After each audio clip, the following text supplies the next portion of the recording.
हे आहे संत सखाराम महाराज प्रताप शेठजी वसपूज्य सानेगुरुजी यांचा अंमळनेर.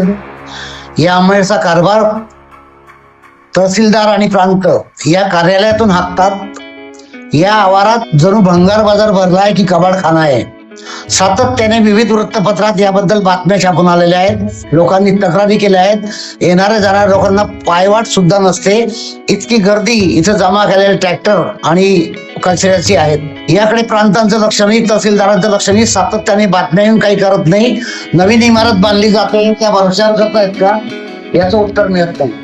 आणि मग नवीन इमारत होईल तोपर्यंत हा पसारा ही घाण अशीच राहील का?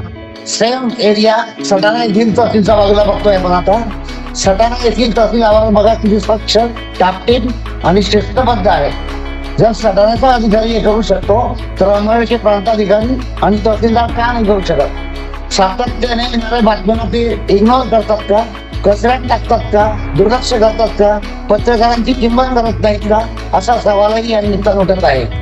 नागरिकांना घोटाळ्या जागाने अधिकाऱ्याची गाडी जेमतेम घुसते आणि हा प्रचंड पसारा आहे. अंमळनेरमध्ये प्रशासकीय भरपूर इमारती आहे, जागा आहे, तिथं हा पसारा हलवता येऊ शकतो. परंतु सातत्याने टीका करूनही प्रांताधिकारी आणि तहसीलदार मात्र याकडे कारवाई करायला तयार नाहीत. जनता त्रस्त आहे.